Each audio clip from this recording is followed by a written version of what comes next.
Hey guys, what is up? John here from fly8mikealpha.com, and today I want to give you a little sneak peek at some of the videos that we have here on fly8mikealpha.com for our What is Inside of an Airplane video series. Lots of videos here on YouTube and even more on fly8mikealpha.com. Today, we're looking at what is inside of a fuel tank, cutting open a fuel tank, but first, let's see what happens if those fuel tank vents aren't working quite properly.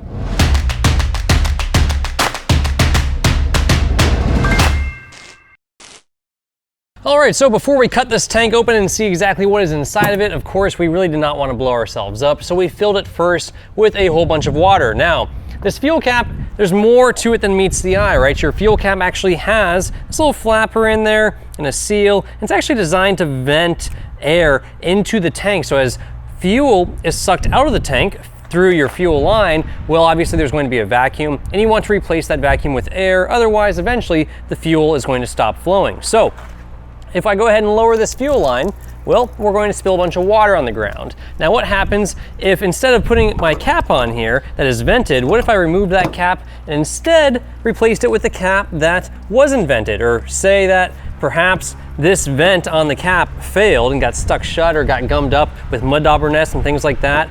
And then, well, hey, you know, good news is we have another vent here, right? That wraps around the side of our tank here and comes back up right into the side there. So that should allow air back into the tank and allow fuel to keep flowing. But what if that was clogged up as well with a mud dauber nest or some sort of insects or anything like that? Well, what are we going to be facing then? If all of our fuel vents are plugged up, how long will the fuel actually flow for? We can see it's still flowing right now. We can see our tape is getting sucked down a little bit as a vacuum is slowly pulled in the tank. Let's see how long we would actually have fuel flow for. That's probably enough fuel flow to run your engine. Honestly, we don't burn much more than that, even on takeoff. This is more than enough, and assuming you have two tanks and you could switch between. But in the Cherokee, you can only run left or right. You cannot run on both, so this is what you would be stuck with. That is your flow. We can see the flow is slowly starting to slow down a little bit. Let's see how much it slows down here as we pull more of a vacuum and we have our vents totally sealed off. How many minutes can the engine run for like this?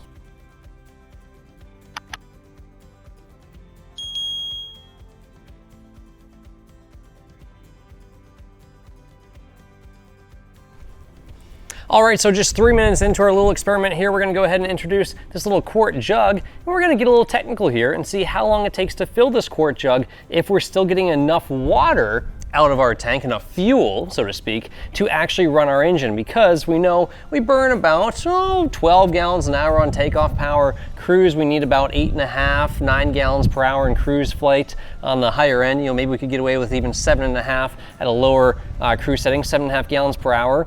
So how many gallons per minute is that going to translate into?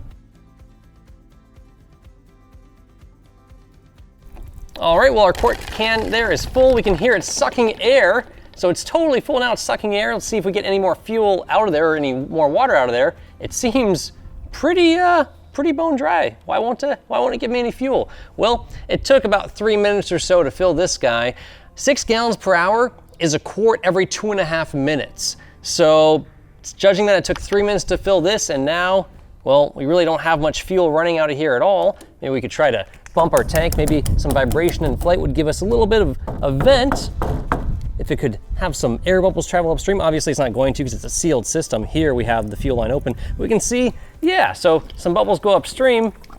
It starts dumping out a little bit of water, a little bit of fuel again. With a sealed system, that's not going to happen. What's going to happen is your engine's going to get starved of fuel. So with clogged up fuel vents or a bad fuel cap, you could have surging, stumbling as your engine starts to basically run out of gas. Now, luckily in the Piper Cherokee, we can switch tanks, try different tanks, see if that helps us any. It may, but if you have two caps that are gummed up, well, it's only gonna run for so long. We can see that really, we got about 5 or 6 minutes runtime out of this whole tank here. So from the time you start up, taxi out, and then firewall it, well, logically you're gonna burn less fuel on taxi out, so maybe you could get 10 minutes out of it, but roughly somewhere shortly after takeoff, when you're low altitude and low energy, is when the engine's gonna quit on you if you have plugged up fuel vents, either here or if your cap is plugged up. So let's see what this does for us. We can see just a nice slow drip coming out of here of water. Let's see what happens here when we remove our tape from the bottom of our vent here. So we allow the tank to be vented again through this secondary vent. Remember, it's vented normally through the cap and then also through here. Let's go ahead and remove this guy. All right, we can hear some air being sucked up into there and we can see the flow starting to accelerate. So yes, even if your cap fails, well, the engine could run just fine with this secondary vent. If both are plugged up, well, you're gonna have a really bad day. What does this mean? Well, I know we check these on our pre-flight. We're supposed to look up in there and check, but you can look up just to the first inch or two and check. Can you really check this whole entire line if there's any mud daubers in there? Not really. A good thing for the mechanic to do is actually blow a little bit of pressure through here and see if that pressure is coming out the other end. You could even blow on it with your mouth, but you run the risk of actually getting some fuel and some dirt and stuff coming back in your mouth. That wouldn't be so fun.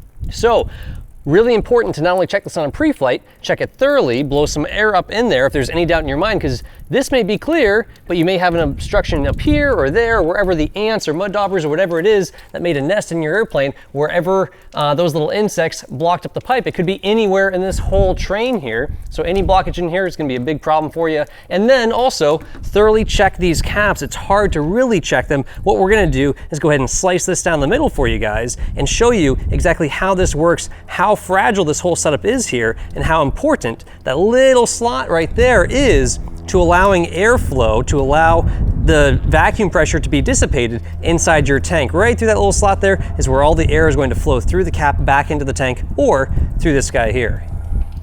Thanks so much for watching, guys. If you have any questions on this or anything else from this video series, from our What is Inside of an Airplane video series, we'll go ahead and leave them right in the comments below. That is what they are there for. We'd be happy to answer your questions. We have a lot of content coming from this Piper Cherokee as we work our way through the airframe into the engine compartment and behind the panel, looking at all the instruments. Over 100 videos from this Piper Cherokee that will be on our website at fly@mikealpha.com. You can go ahead and check those out. The link is in the description below, as well as 25 of those videos here on YouTube. The link to that playlist is also in the description below. Be sure to watch them all and check out all the extra videos online at fly@mikealpha. Also, let us know in the comments here what you do on your pre-flight inspection to verify that your fuel tanks are vented properly, checking those vents or fuel caps or whatever it is that you do to make sure that your engine will not be starved of fuel in flight, that you will not pull a vacuum in your tank if you have insects or mud daubers nests or anything else blocking your vents into your fuel tank. Let us know in the comments below there.